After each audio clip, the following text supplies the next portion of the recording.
UKLO 1 year masters. No IELTS required up to 5 years visa. High visa success rate. నమస్తే. ఎన్నో ఆధ్యాత్మిక కార్యక్రమాలు మన ఛానల్లో నిరంతరం ప్రసారం అవుతూనే ఉంటాయి. మీ నుంచి కూడా విశేషమైన స్పందన వస్తుంది. దానికి ముందుగా కృతజ్ఞతలు తెలియజేస్తూ సాయి తత్వం గురించి తెలుసుకునే ప్రయత్నం చేద్దాం. మామూలుగా సాయిబాబా అసలు దేవుడే కాదు అని, సాయిబాబా ఒక వర్గానికి చెందిన వాళ్ళు అని, ఇలా ఈ మధ్య కాలంలో సాయిబాబాకి సంబంధించి రకరకాల ఆలోచనలు, రకరకాల మాటలు వస్తున్న క్రమం చూస్తూ ఉన్నాం. సుప్రీంకోర్టు ఒక తీర్పు ఒక రకంగా ఇస్తే దాన్ని మనం అర్థం చేసుకునే విధానం ఇంకొక రకంగా ఉంది. అసలు సాయిబాబా ఎవరు, సాయి తత్వం ఏం చెప్తుంది, ఆయన ఎలా జ్ఞాన సంపన్నుడయ్యాడు, ఈ విషయాలన్నీ కూడా ఈరోజు ఈ ఎపిసోడ్ ద్వారా తెలుసుకునే ప్రయత్నం చేద్దాం. నాతో పాటు ఉన్నారు కళారత్న విక్కీ కృష్ణ గారు. సో ఆయన్ని అడిగి మరిన్ని విషయాలు తెలుసుకునే ప్రయత్నం చేద్దాం. ఎక్కడా కూడా వీడియో స్కిప్ చేయకండి. కృష్ణ గారు చెప్పే ప్రతి మాట కూడా నన్ను సాయితోనే నా నా ప్రయాణం అన్నట్టుగా చెప్తూ ఉన్నారు. ఇంతకుముందు నేను మాట్లాడినప్పుడు కూడా ఆయనే పలికిస్తారు అన్నట్టుగా చెప్తున్నారు. ఏం పలుకుతారు, ఏం మాట్లాడతారు, ఎలాంటి ప్రశ్నలు ఉత్పన్నమవుతాయి, ఈ విషయాలన్నీ కూడా మీరు వీడియో స్కిప్ చేయకుండా అందరికీ షేర్ చేయడం ద్వారా సాయి తత్వం గురించి అందరికీ తెలియజేసిన వాళ్ళు అవుతారు. నమస్కారం. మీరు జ్ఞానరత్నం అని అన్నారు కాబట్టి బాబా ఎంతటి జ్ఞాన సంపన్నుడు అని చెప్పడానికి మచ్చుకి కొన్ని విషయాలు అంటే బాబా జ్ఞానం అనేది అనంతం. నమ్మిన వాళ్ళకి మీరు అన్నట్టుగా అనంతమైన ఆ జ్ఞాన సంపద కొంతమందికైనా ఇస్తేనే వాళ్ళు భక్తులయ్యారు. ఇప్పుడు మీలాంటి వాళ్ళు ఇలా చెప్పడానికి సమాజానికి ఒక మార్గదర్శకులు అయ్యారు. ఆయన జ్ఞాన సంపద ఎలాంటిది? అంటే ఇక్కడ జ్ఞానం అంటే ఏమిటి అనేది ఫస్ట్ తెలుసు. ఇంపార్టెంట్. ఆ విషయంలోన నానా చందర్కర్ ఒకసారి మసీదులో కూర్చొని భగవద్గీతను ఆ శ్లోకాలు వల్లిస్తూ ఉంటారు. ఆయనకేంటంటే ఈ ఫకీరికి సంస్కృతం ఏం తెలుసు, నేను సంస్కృతంలో చాలా పండితుని కదా, నాకు భగవద్గీత అని ఆ శ్లోకం నాన్న ఏమిటి నువ్వు కొనుక్కుంటున్నావు అంటాడు. అంటే పరిప్రశ్న, అది ఒక శ్లోకం చెప్పు అంటే చెప్పిన తర్వాత ఏమిటి దాని అర్థం అంటాడు. అంటే శిష్యులు గురువులకు శుశ్రూత చేసి జ్ఞానాన్ని, తత్వజ్ఞులైనటువంటి గురువుల దగ్గర సేవ చేసి జ్ఞానాన్ని సంపాదించాలా అని చెప్తాడు. జ్ఞానం సంపాదించడం ఏంటి అంటాడు. నీలో ఉండే అజ్ఞానం తొలగించుకుంటే అక్కడే జ్ఞానం ఉంటుంది. అజ్ఞానం తొలగించుకోవాలి, అంతేగాని జ్ఞానం సంపాదించుకోవడం ఏంటి అంటే ఈ ప్రపంచంలో జ్ఞాని అంటే ఏమిటి, ఏ జ్ఞానం నిజమైన జ్ఞానం? ఇప్పుడు రకరకాలుగా ఉన్నాయి కదండి జ్ఞానం. ఇప్పుడు ఫిలాసఫీ లెక్చర్ అంటాడు, ఒకటి సైకాలజీ అంటారు, ఒకటి ఫిజిక్స్ అంటాడు, ఒకటి కెమిస్ట్రీ అంటాడు. అంటే టోటల్లో ఈ వరల్డ్లో అంతా ఒక సబ్జెక్ట్లో ఎక్స్పర్ట్ అని చెప్పి అహంకారంతో, అకాడమిక్ అహంకారంతో వాడి జీవితం అంతా నేను ప్రొఫెసర్ని, నేను ప్రొఫెసర్ని, నేను నేను నేను అని చెప్పి వాడు వెళ్తాడు. కాకపోతే philosophy is the science of all sciences అన్నాడు Sai. Philosophy is the science of all sciences. అది నేను ఒక పాటలో రాసిన అండి. బాబా నువ్వు నవ్వేటి, నడిచేటి, ప్రేమించేటి తీరు ఏ వేదాలు శాస్త్రాలు వర్ణించలేవు. నీ దివ్య రూపం సర్వమంగళ స్వరూపం.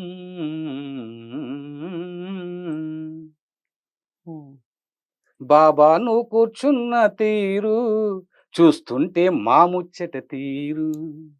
యోగ సుమం పూసినట్టు, జ్ఞానవనం విరిసినట్టు, ధ్యాన ఫలం పండినట్టు, కుండలి మేల్కొన్నట్టు, బాబా నీ లీలలే వేరు, నువ్వు ప్రేమ రూపమైన ఫకీరు. ఈ పాటను బాలసుబ్రహ్మణ్యం గారు, సుశీల పాడారండి, సాయిదేవుడు. ఇక్కడ నేనేం చెప్పడం ఏంటంటే, కాపడ్డే అని ఆయన లాయర్ 6 నెలలు షిరిడీలో ఉండి బాబా బాగా అబ్జర్వ్ చేశారు. ఆయన ఏమి బోధించాడు. మరి ఆయన జ్ఞానం, మీరు అన్న ప్రశ్నకు ఇక్కడ ఆయన చర్యలు ఎలా ఉన్నాయో గమనిస్తే, ఆయన ముఖం కడిగే తీరు వేరు, కూర్చునే భంగిమ వేరు. ఆయన ఎలా కూర్చుంటాడో మీకు తెలుసా? అది కుండలీకరణ శక్తి మేల్కొన్న రూపం అని మా గురువు గారు తూమపూడి కోటేశ్వరరావు గారు శిల్ప సమాధి అని సాయిబాబా పుస్తకంలో రాశారు. ఈ పాట రాస్తున్నాడు, అది జ్ఞాపకం వచ్చింది నాకు. అంటే ఇప్పుడు బాబా భక్తుల్ని ఎవరు అడిగినా కూడా వాళ్ళ అనుభవాలు చెబుతారు. ఏంటంటే ఎక్స్ప్రెషన్ చేయలేనటువంటి ఒక అనుభూతికి లోనవుతారు వాళ్ళు. కాబట్టి జ్ఞానం అంటే ఏమిటి అనేది ఒక పెద్ద ప్రశ్న. అది వేదాలు నేనంటే ఏ వేదాలు శాస్త్రాలు నీ లేలు వర్ణించలేమని చెప్పాము ఇక్కడ. ఇక్కడ దీని మీద చాలా మంది నాతో చర్చలు కూడా చేశారు. ఉమ్, అంటే యోగ సుమం పూసినట్టు అని, ఎందుకంటే 16 ఏళ్ల వయసులో బాబా షిరిడీకి వచ్చాడు. చెట్టు కిందకు అక్కడ ఉమ్, యోగ సుమం పూసింది. జ్ఞానవనం విరిసిన తర్వాత అక్కడ లెండివనము పెట్టి దాన్ని జ్ఞానవనంగా మార్చి, జ్ఞానవనం విరిసినట్టు ధ్యాన ఫలం 60 ఆయన ఎక్కడికే వెళ్ళలేదండి. షిరిడీలోనే ఉన్నారు. కానీ ఎక్కడ ట్రైన్ ఎప్పుడు బయలుదేరుతుందో చెప్పారు. ఉమ్, ఉమ్, మళ్ళీ ఎలా తెలుసు? ఉమ్, కాబట్టి యోగ సుమం పూసినట్టు అక్కడ ధ్యాన ఫలం పండినట్టు అద్భుతమైన మెడిటేషన్ చేశారు. ఆయన ఉమ్, గురువు గురించి చెప్పారు. బాబా చెప్పారు. నేను నా గురువు గురించి ఎప్పుడూ ఆలోచించేవాడిని. నా ఆలోచనలన్నీ నా గురువు పైనే. ఉమ్, గురువును నమ్మితే అలా నమ్మాలి. కాబట్టి గురువు కోసం నేను ఆయనను ధ్యానిస్తూ అలా కూర్చున్నాను. 12 సంవత్సరాలు శరీరం మొత్తం అంతా కూడా స్కెల్టన్ అయిపోయాడు. ఉమ్, ఉమ్, ఆకలి అనేది మర్చిపోయాడు. అలా నేను గురువుని అట్లాంటి ఒక ప్రేమ, ఈ దేహం నథింగ్ ఇద, కానీ లోపల గురువు పైన అంతటి ఒక ప్రేమ ఉండాలి. అందుకే అంటాడు బాబా అంటే ఒక సాయి అంటే అంతులేని ప్రేమ సాగరం, ఎంత గ్రోలిన తనివి తీరని ప్రేమ మకరందం, ప్రేమ మకరందం. అది ప్రేమ మకరందం. ఉమ్, దాన్ని ఎంత గ్రోలిన ఇక్కడ నో అది ఇక్కడ నేను ఇప్పుడు మాట్లాడుతున్నానంటే నేను మాట్లాడటం కాదండి. ప్రశ్న వేస్తున్నానంటే మీరు కాదు. ఉమ్, అది నా భావన అది. ఉమ్, అంటే నేను ఎప్పుడు ఏమనుకుంటానంటే నా నోటి నుంచి వచ్చే ప్రతి మాట కూడా బాబానే. ఎందుకు అంటే నేను బాబా సరెండర్ అయిపోయాను. ఉమ్, ఇక్కడ నేను అనుకుంటే నేను ఇంత గొప్ప, నేను అవిరాశ అనుకుంటే ఏమి లేదు, ఉమ్, నథింగ్. అందుకే సరెండర్ కావాలా అన్నాడు. ఉమ్, ఇక్కడ జ్ఞానము అంటే ఏమిటో సరెండర్. చివరికి చెప్పడం ఏంటంటే ఓకే. ఎంత గొప్ప జ్ఞాని అంటే ఉమ్, అంటే పాండిత్యం వల్ల ఏమంటే అహంకారం పెరుగుతుంది. ఉమ్, అహంకారం లేని పండితుడు చాలా తక్కువ మంది. ఉమ్, అందుకే నానా చందోర్కర్ మళ్ళీ ఆయనకి సాయి సచ్చరిత్ర రాసే అవకాశం ఆయనకి ఇవ్వచ్చు కదా. సంస్కృతంలో గొప్ప పండితుడు, ఆయనకి ఇవ్వలేదు. ఉమ్, 8వ తరగతి చదివినటువంటి దాబోల్ గారికి ఇచ్చాడు. ఉమ్, ఆయన చదివినది 8వ తరగతి. ఆయనకి ఏమాట్ పంత్ అని కూడా పెట్టాడు పేరు. ఉమ్, ఇక్కడ ఏమాట్ పంత్ అంటే మహారాష్ట్రలో గొప్ప జ్ఞాని ఆయన. ఉమ్, ఇతను 8వ తరగతి చదివి ఏమాట్ పంత్ ఏమనుకుంటున్నాడు అని. ఇక్కడ ఏమాట్ పంత్ నానా నానా చంద్రగోర్కర్ కన్నా ఏమాట్ పంత్కి ఎందుకు అవకాశం వచ్చింది అంటే బాబా అనుకుంటే ఏమీ తక్కువ చదివినంత నా చరిత్ర రాయించుకున్నా, నువ్వు ఇంత చదివినా నీకు అవకాశం ఇలా కారణం ఏంటంటే నాకు అన్నీ తెలుసు అని నువ్వు అనుకుంటున్నావు అంటుంది. ఉమ్, అంటే జ్ఞానము అనేటువంటి దానికి నిజమైనటువంటి నిర్వచనం వీళ్ళకి. ఇప్పుడు గురువులు ఉన్నారంటే చాలా మంది మీరు అన్నట్టుగా అవును. గురువులు పీఠాలు ఏర్పాటు చేసుకుంటారు. ఉమ్, ఉమ్, భక్తులకి ఏవేవో చెబుతారు.